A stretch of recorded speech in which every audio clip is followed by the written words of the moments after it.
of air conditioning at no detriment at all to our country. Zero, including environmental detriment. My administration's historic deregulatory agenda has already saved our country an estimated $1.2 trillion. That's been done over a relatively short period of time. 1.2 trillion with a T.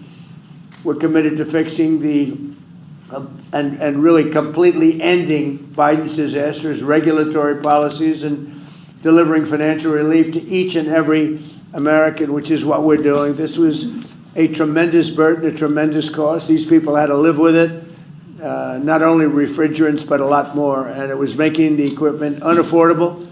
And the actual benefit was nothing. It just made it worse. It made life worse, and it made it worse, and it drove up costs tremendously. So now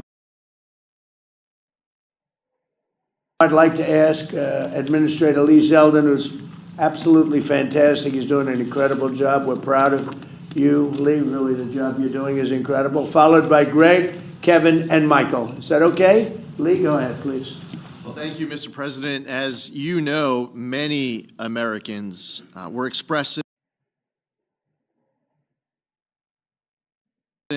a lot of frustration and anger of this rushed, frantic, reckless sprint by the Biden administration to phase out reliable equipment for grocery stores, for restaurants, and for homes. And the consequences, well, they've been devastating. And once again,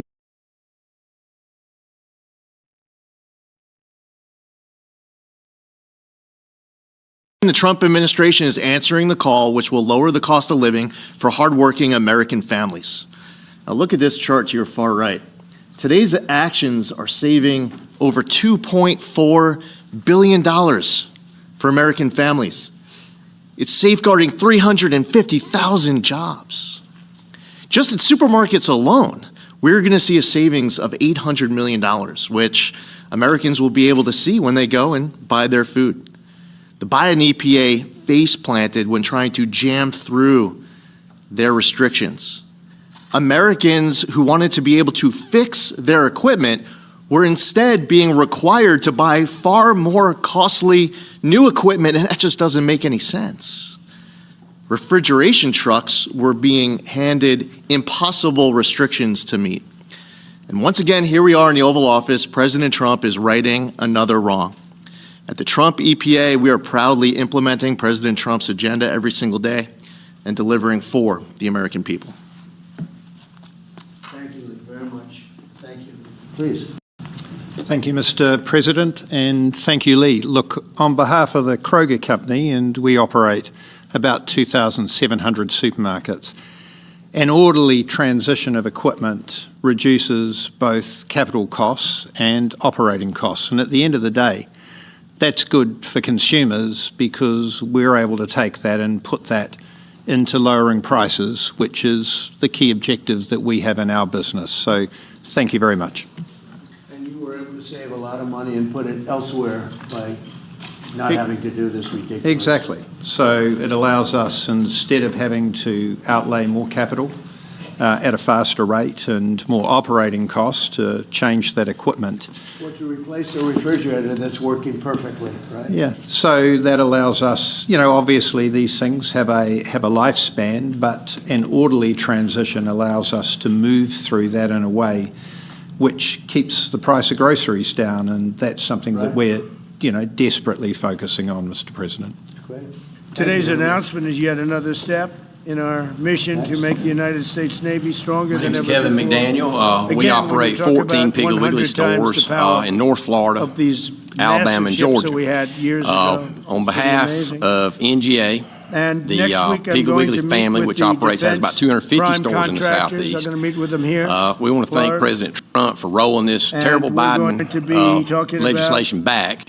Because without it, there would have been a lot of independents out of business. We have many countries, allies. And what people don't realize is it's just not a refrigerant change. It was a equipment change. And those equipment per store, you take a store, our stores run from 25 to 50,000 square feet. You could look for $800,000 to $1.5 million per store to do a change out.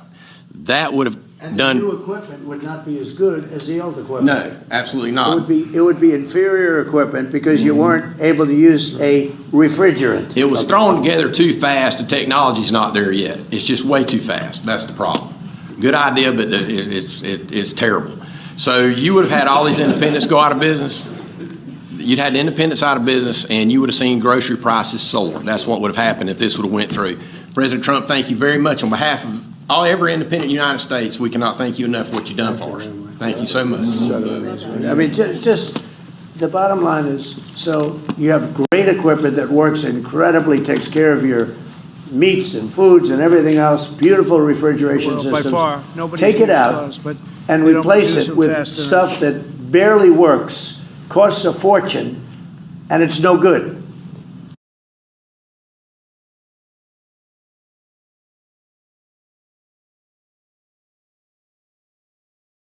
So we're going to be meeting with them to talk about the production schedules. We're going to have strong production schedules. And the only way they're going to be able to do that is to build new plants. Even with the F-35, we have many people want the F-35 fighter jet, and it takes too long to deliver them to allies or to ourselves. It takes too long. The only way they're going to be able to deliver them is if they build new plants. They don't want to build new plants because that's expensive. So we're going to be discussing production schedules. We're going to be discussing CapEx spending. We'll be discussing the pay to executives where they're making $45 and $50 million a year and not being able to build quickly. They're going to make that kind of money. They have to build quickly. Again, we make the best equipment in the world, but they don't make them fast enough. And we're going to be also discussing dividends. We want the dividends to go into the creation of production facilities. So we'll be talking about all CapEx, dividends, and the pay. We're also going to be talking about buybacks. They spend so much money on buybacks. They want to buy back their stock. I don't want them to buy back their stock. I want them to put the money in plant and equipment so they can build these planes fast, rapidly, like immediately. I mean, I have sold more planes than any president by far, times probably 20. So every time I go someplace, I sell 100 planes. That includes commercial planes, Boeings, et cetera, but it also includes fighter jets. And I'm always having to say 5 years, 6 years, 7 years, helicopters, Apache helicopters, many years. India bought them. They want to get them. They don't want to wait a long time.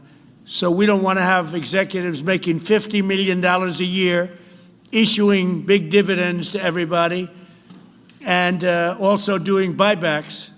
And then they say, well, we don't have the money to build the plant. They got to build plants. Plants to make F-35s, plants to make helicopters, plants to make the F-47 new jet. And that's it. And that's what I'm going to be talking to them about. They're going to start spending money on building airplanes and ships and the things that we need, not in 10 years and 15 years. We need them now.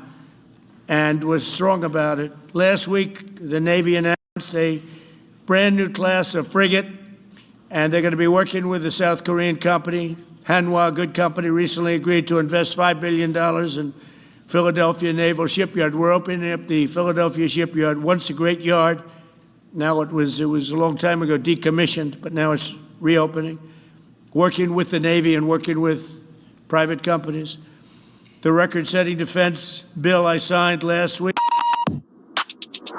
Find your inner anthem, write another stanza.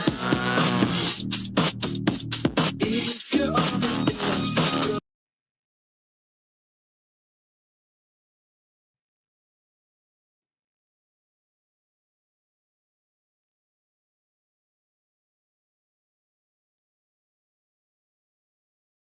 Under construction. We're building a lot of submarines, I tell you. To be exact, we have right now 15 submarines under construction or ready to start. And we have, again, the greatest submarine in the world with our technology, like they talk about chips. Well, I would say submarines are a bigger deal than chips. We're at least 15 years ahead of any other competitor. China, Russia, nobody can come close.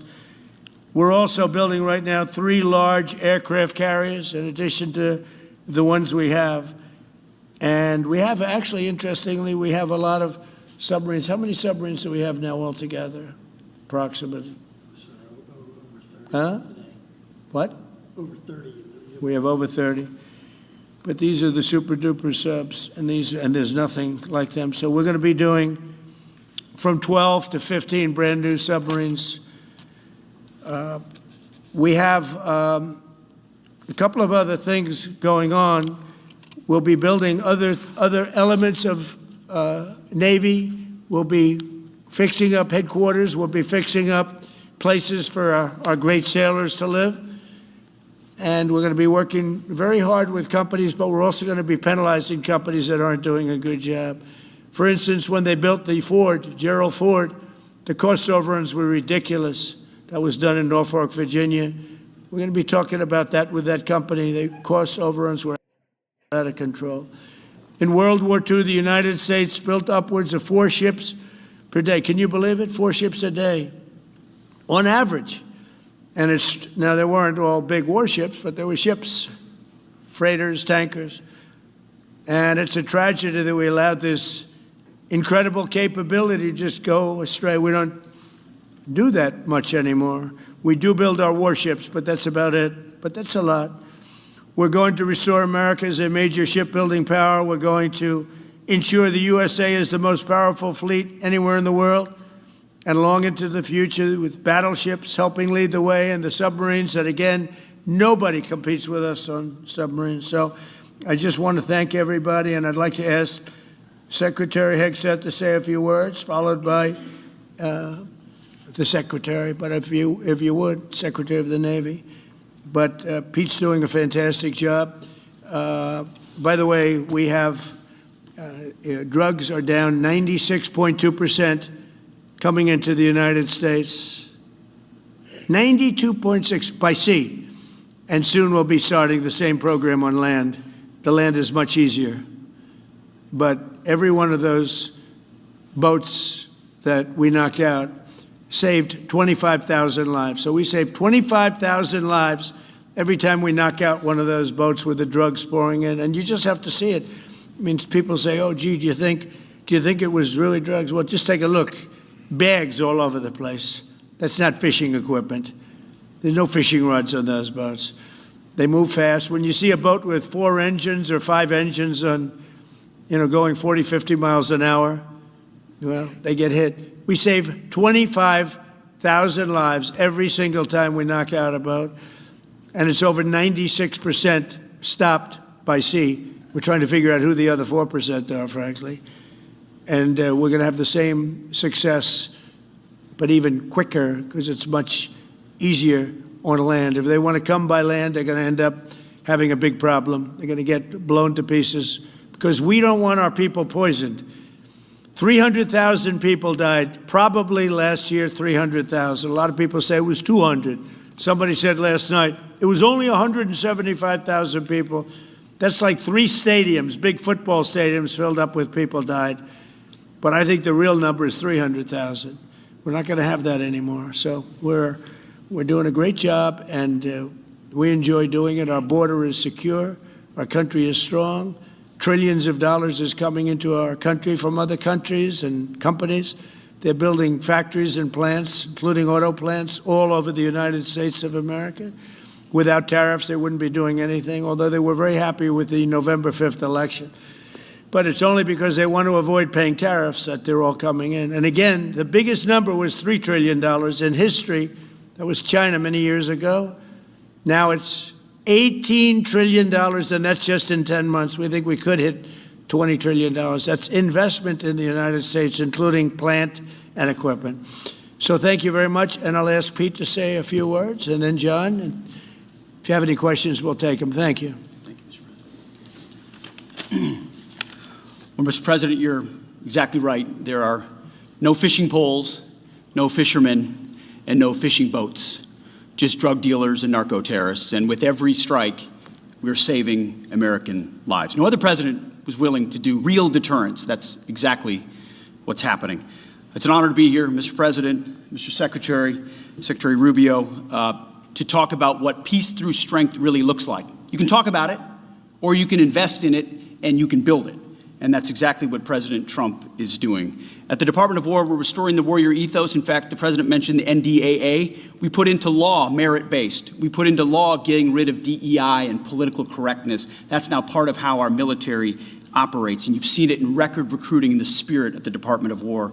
We're rebuilding the military. President Trump did it once. He's doing again with historic investments today in shipbuilding, and we're reestablishing deterrence, whether that's at the border, whether it's through Golden Dome, what happened with Midnight Hammer and what Iran found out, those drug boats, and of course the Houthis opening up the shipping lanes. American strength is back on the world stage. And the announcement of the Golden Fleet, anchored by new battleships, the biggest and most lethal ever, accomplishes all three of those things and marks a generational commitment to American sea power. Across the entire department, we are developing new operational concepts, deploying cutting-edge technologies, and making major investments, including in our Navy. This is happening in all domains, including space, as the President has talked about before anyone else. So it's the highest of domains and the lowest of domains under sea, and especially today in sea power, that always has to be decisive, has been in the history of America, and will continue to be under the leadership of President Trump. We will make sure that anything that flows from our country and with our allies flows freely and uncontested. New and better ships will provide that deterrent today and for generations to come. This new class, these new investments, will be the types of things that for decades, for centuries, the American people will look back and thank President Trump for having the vision and the willingness to invest right now in capabilities we need today, tomorrow, and long into the future. So, Mr. President, thank you for this investment, and I'll hand it over now to the Navy Secretary.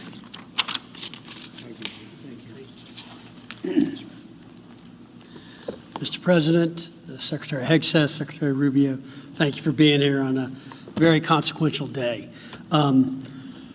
From my very first conversation with President Trump about serving as a Secretary of the Navy, he's talked about the great Iowa-class battleship and why America doesn't build ships anymore with that kind of offensive firepower that takes the fight to the enemy. During my time in the job, I've talked extensively with our combatant commanders, like Admiral Paparo and Admiral Cooper, and our CNO, Admiral Cottle.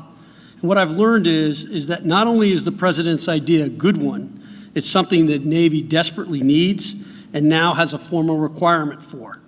The future Trump-class battleship, the USS Defiant, will be the largest, deadliest, and most versatile and best-looking warship anywhere on the world's oceans. I want to thank the President for his vision to make this game-changing capability for the United States Navy. The Iowa was designed to go on the attack with the biggest guns, and that's exactly what will define the Trump-class battleships. Offensive firepower from the biggest guns of our era. This ship isn't just to swat the arrows. It is going to reach out and kill the archers. And for the first time in generations, we'll have a new leg in America's nuclear deterrence, because the Trump-class battleship will carry the nuclear-armed, sea-launched cruise missile. Striking dominance isn't all that the Trump-class battleship brings to the fight at sea.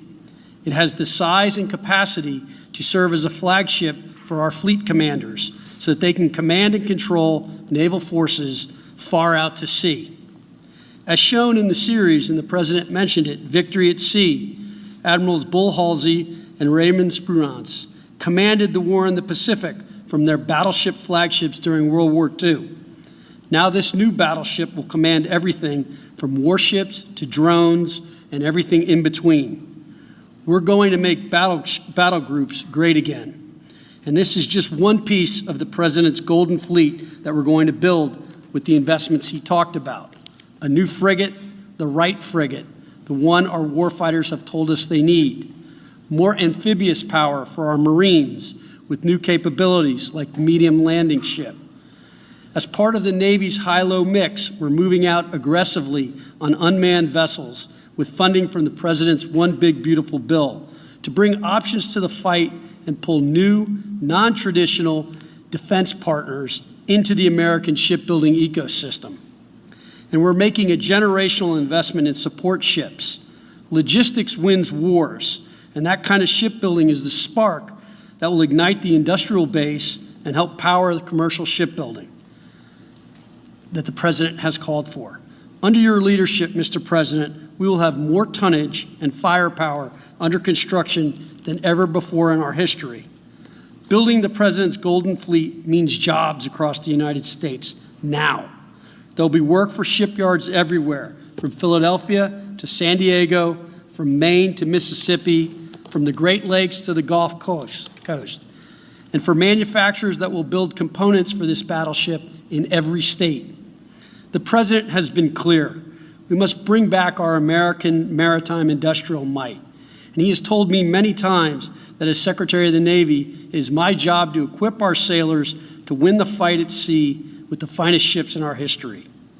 To conclude, the USS Defiant battleship will inspire awe and reverence for the American flag whenever it pulls into a foreign port. It will be a source of pride for every American when it brings home our brave sailors who will sail defiant, raise their fists, and say, "We are peace through strength." And our adversaries will know when the Trump-class USS Defiant. Does this conflict structurally change inflation? The energy crisis might persist for a lot longer. You know, everything that we import will increase 2x or 2.5x. From a growth perspective, where we thought growth will be in the low 5% prior to the onset of these geopolitical risks, I do think that an entrenched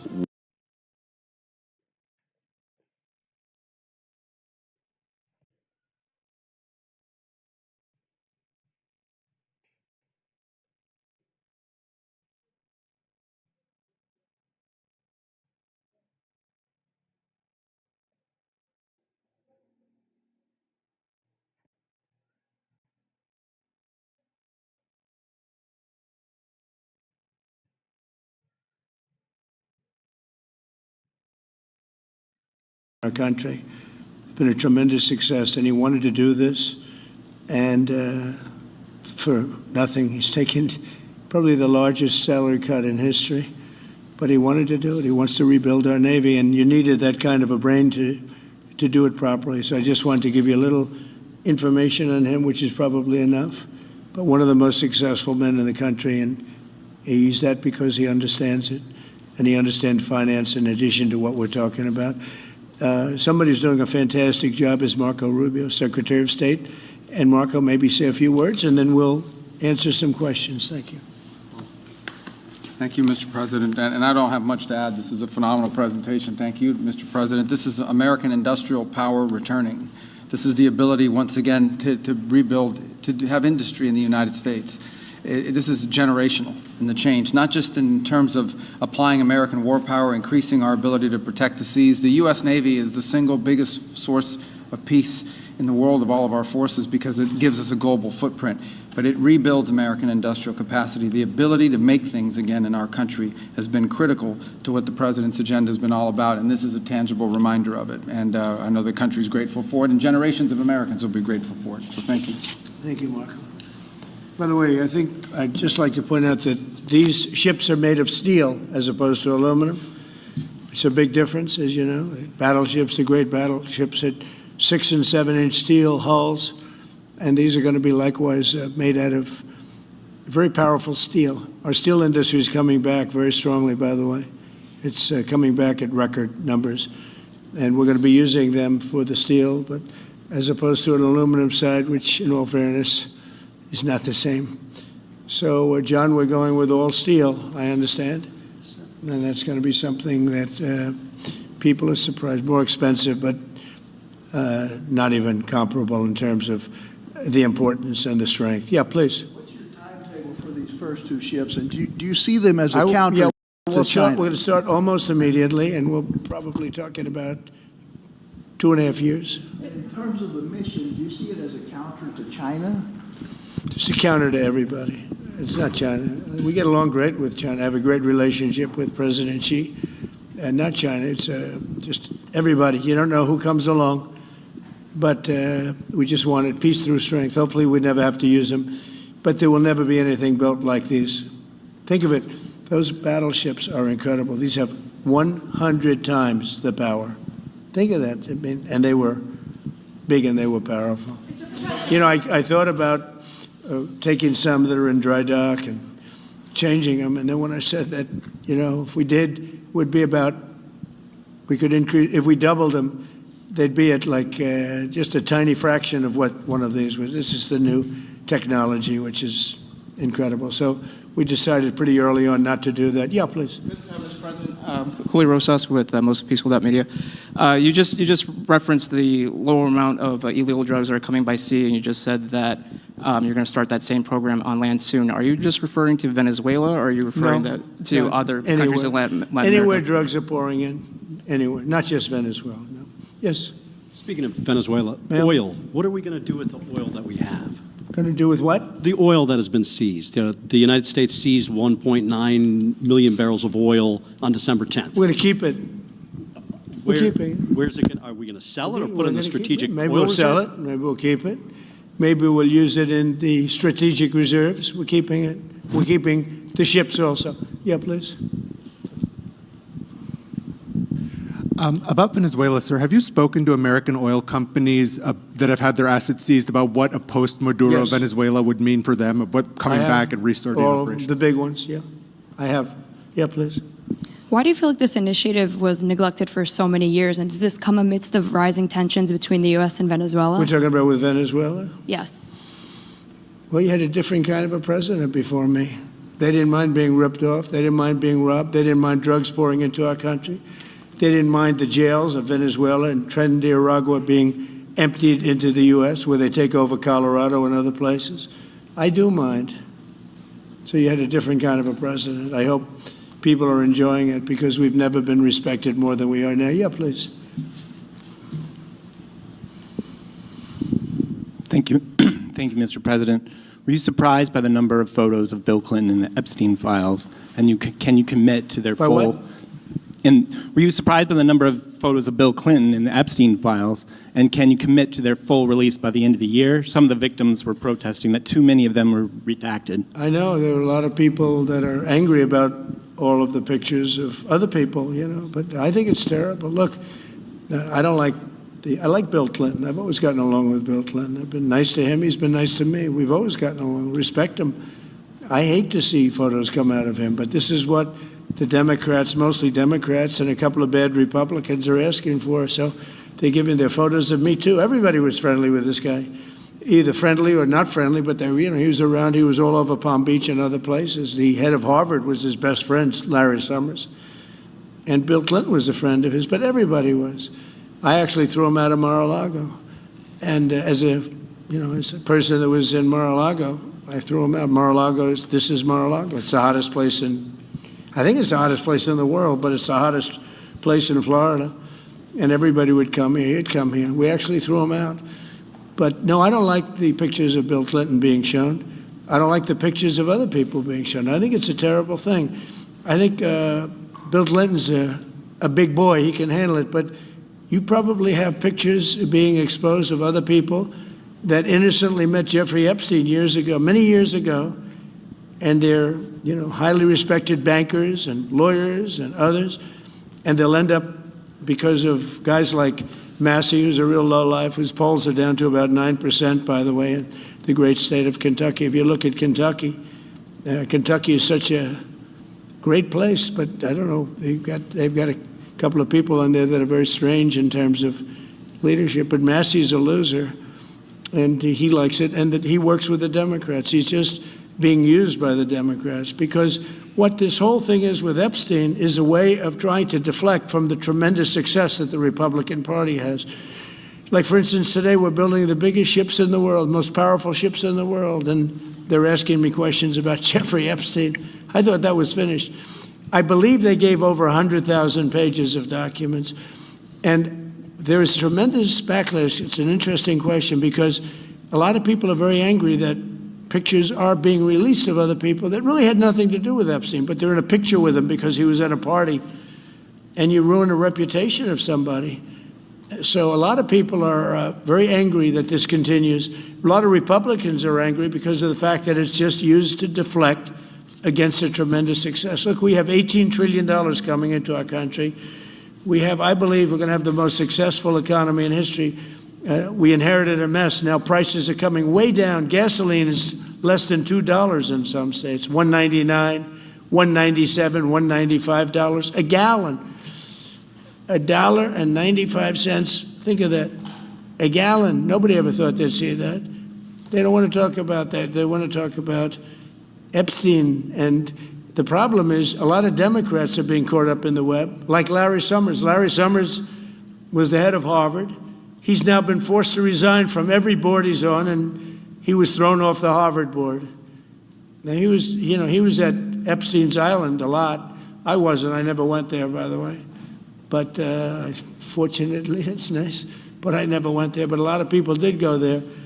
But instead of talking about the battleships, or instead of talking about most favored nations drugs, we're bringing down drug prices like at a level that has never even been thought of, by thousands. Think of it, by 1,000%, by 1,200, 1,300, 1,400% in some cases. A drug that sells for $10 in London is costing $130 in New York. We're bringing it down to $20, and they're going to go up to 20. So they're going from 10 to 20, which is a doubling. It's a doubling. That's a lot, but it's a doubling. But we're going down to 20. So we're going down, if you can do your own math, but it's 2,000%, 3,000%. It's pretty amazing. And you know, the New York Times had a story about it, a small story, way in the back of the paper. It's the single biggest thing to happen with respect to drugs probably in 50 years. It's never been anything like this. In my first term, I was able to get drug prices down 0.25%. It's the first time in 28 years that they went down. 0.25%. I was so proud of myself. Now we're doing them 2,000%, 1,500%, 1,200%. That pill that sold for $130 will now be selling, as an example, for $20, because the rest of the world took advantage of us. Without tariffs, I could have never done it. I called up the heads of the countries.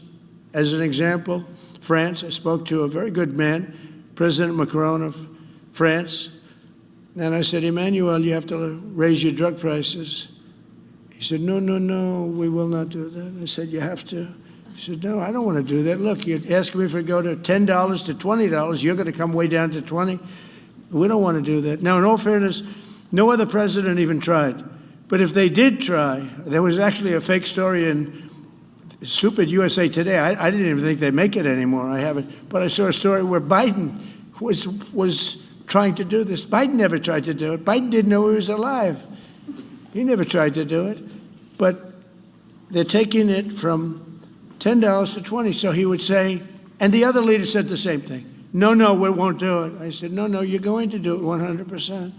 They said, nope. We're not doing it. We're not going to double our price. Because, again, if you go from $10 to $20, they're doubling their price. We're coming down, though, from $130 to $20, because we're going to get the lowest drug prices in the world. Whatever the lowest price is called favored nations, we're going to have the lowest price. So I said, no, no, you're going to. No, no, I will not do this. Politically, it's unacceptable. I said, Emmanuel, you're going to do it 100%. Please accept it now. Be nice. You're going to do it once.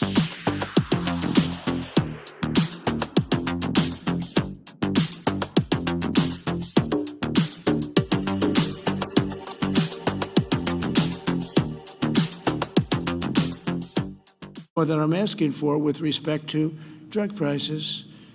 He said, I see. I agree to do it. Every other country said the exact same thing. They all said, nope, I will not do it. I said, all right, on Monday morning, you'll have the 25% tariff, everything you sell. In the case of France, it was wine, champagne, cars, everything they sell. It's 25 to 30 times the price of what we're talking about, at 25%. Every single country agreed. And that was a big problem. The drug companies were difficult, but fine, because we have a certain control over the drug companies. We had no control over these foreign nations. So every single country has agreed to do this. So we will take that pill price down as an example, talking about not just pills, we're talking about everything. We'll take it down from $130 a pill down to $20 a pill. And the rest of the world will take it from $10 a pill up to $20. It's the biggest thing ever to happen, and it's covered, barely covered in the New York Times because it's a fake newspaper. Yeah. Mr. President, on shipbuilding, how is the administration plan to ensure that there's sufficient workforce availability as you're producing these ships? Could you speak up? How does the administration plan to ensure there is sufficient workforce availability as you're producing these ships? We're going to have it. We're going to have tremendous workforce availability. We're also going to have robots helping us. We're going to have a lot of robots helping us because we need it. And because we're going to town, we're building a lot between the AI and the auto plants. So we're going to need robots. We're going to have robots, but that's going to help us. We're going to have tremendous workforce.